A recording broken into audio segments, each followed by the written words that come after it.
Hi Plant Kids! Good morning! Ngayon po ay Sabadong umaga at may aayusin tayo. Mag-aayos-ayos tayo ng mga konting mga halaman. Pero ang pinakagagawin po natin ay ang pag-aayos sa ating bagong plant rack. Okay? Dumating na po sila at papakita ko sa inyo kung paano at kung ano ang dumating. Alright? Let's see! Join me! This is Plant Tatay Barry!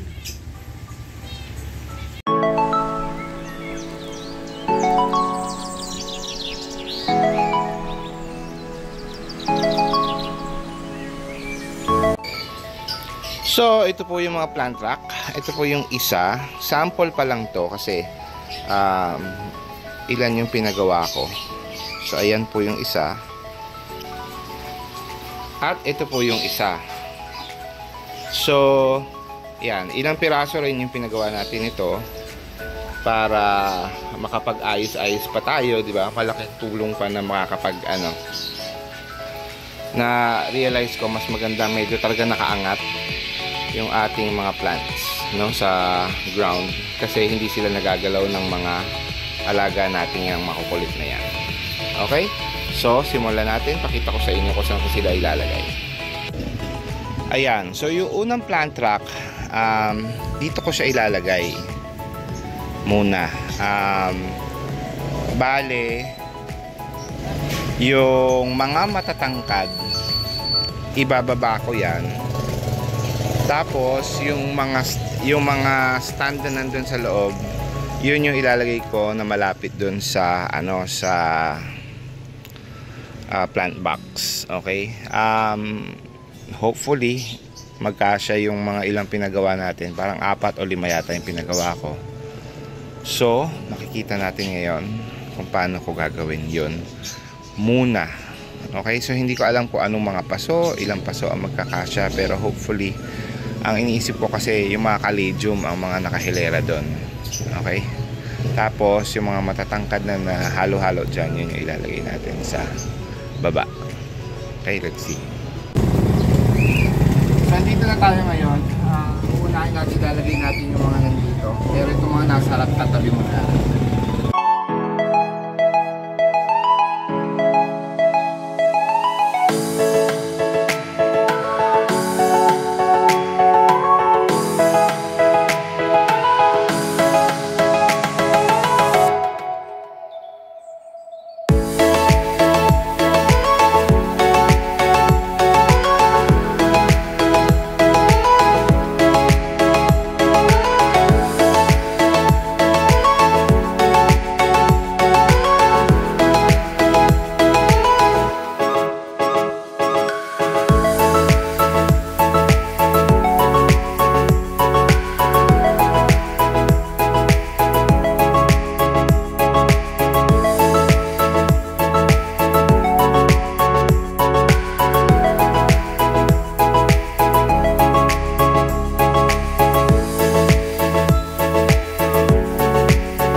Okay, so andito na tayo sa ating lamesa.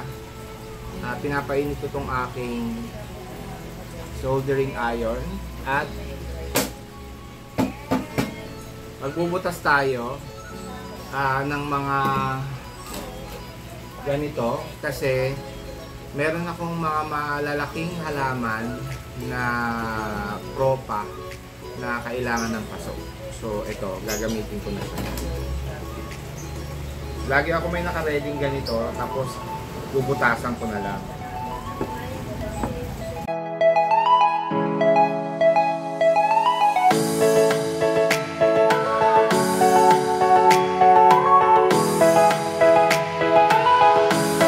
Nating gagawin ay ito namang ating coco pole. Dati ko nang ginamit to. Ayun nga, otan nyo, may mga ugat-ugat na, kaso yung tumubo dito ay natuyo. So kinuha ko yung nakalimutan ko ano nga ito eh. Kinuha ko na yung pinakahalaman na nandyan, tapos nilipat ko na, tapos kinuha ko na tong kasi nga medyo epic fail to dahil tumutumba siya nung bumigat na yung halaman. So ito, iririano natin kasi hindi natin ito nalagyan ng pampatigas sa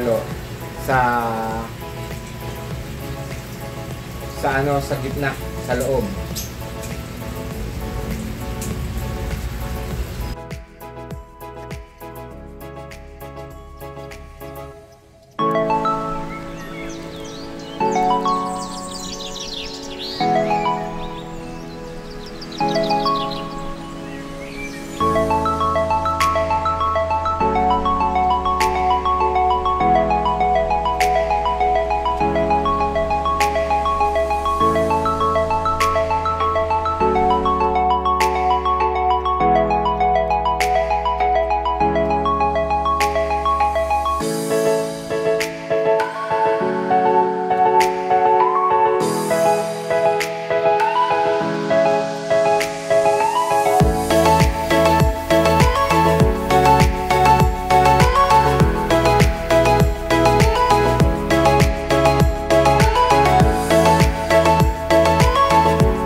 Matibay, mas maganda.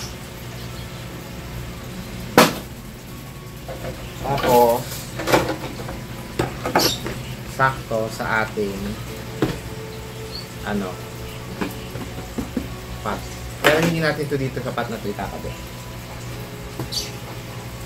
Okay? So ngayon, ginis ng konti. So ngayon naman magtatanim tayo.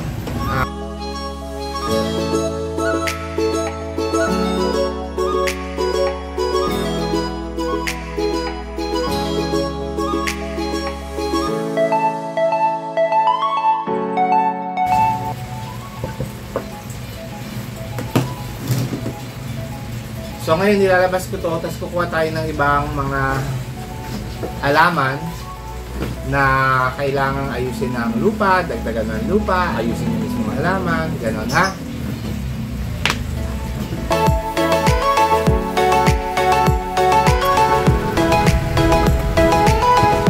Okay. So nakakuha tayo ng ilang halaman. Uunahin ko na siguro ito. Ililipat ko siya sa isang mas na paso, yung ito lang, yung ganito lang na paso. Kasi ko lang naman to, propa. Meron pa akong paggagamitan nitong pasong ito.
kahapon, yung second batch, hindi ko napansin na nakapatay na pala yung camera. So, hindi na video yung second batch nung ginawa natin. Itong third batch, akala ko naka-play na naman. Bigla na namang namatay nung nasa planting part na. So, ito, buti na lang, na-check ko pa. At ngayon, nakita natin, at least, kahit paano yung nagawa natin. Ito po, itong dalawang anthurium foliage na to, ay nilipat natin galing doon sa hanging pot na yon. Ang liit na kasi noon. Tapos nakalabas na yung mga ugat niya. So at least ngayon, nailubog natin. At naway, maging ganito rin siya kaganda ulit. Kaganda rin after na maano siya. Maripat siya ng ganyan. Ito, plano ko siguro sa mamaya na lang gagawin ko. Hindi ko napapakita sa inyo. Lalagyan lang natin to ng hanging wire. Parang ganito yung ginawa natin dito. Okay, ito nakalbo to. Tapos nung tiningnan natin yung ating ano to foxtail. Tinignan ko, hinukay ko. Buo naman yung mga bulb. Kaso ito yung mga dahon. So nilipat ko na lang ito. Tapos binawasan kong lupa. Nilagyan ko lang ng rice hull. Tapos itong ating nakalimutan ko ang name nito. Favorite ko kasi ito dati. Nabuhay siya dito sa pot na to. Kasi yun yung kinikwento ko na hindi na video. So meron akong mga halaman na biglang mawawala, namamatay ang dahon. So gagawin ko, i-reuse ko na ng lupa.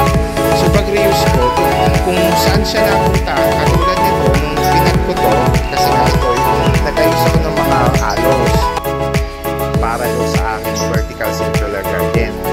So ito yung nilagay ko doon. Lumaki na siya, sumabay ito, nabuhay siya doon.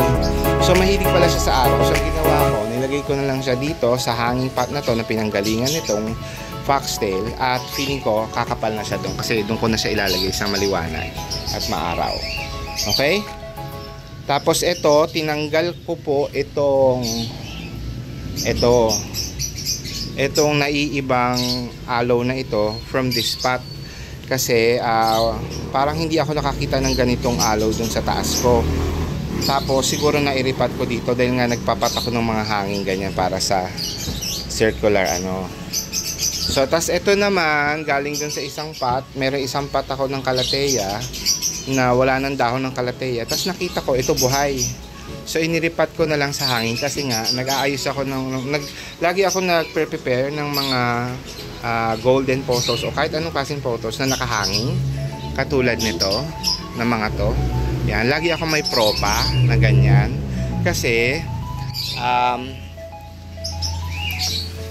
sa office ko madalas yun nga may lumulungkot o may namamatay, madali ako nakakakuha dito sa bahay ng pamalit para dun sa office. Ayun, okay? So ayan na po sila. Ayan na po yung ating last batch for now ng ating mga aayusing halaman. Okay, sayang hindi ko napakita, hindi nyo nakita yung pagre-repat ko at nakita nyo sana kung gaano kagaganda yung mga ugat nila nung bago ko sila ilubog sa lupa ulit. Okay, so I will end this video here. Maraming salamat po sa pagpunta nyo. I always appreciate yung mga pag-comment nyo at pag-like nyo sa ating video. Okay? Kung meron po kayong gustong makita dito sa garden, please do comment and please don't forget to like and share. Okay? This is Plant Tatay Barry of Antipolo saying bye, plant kids!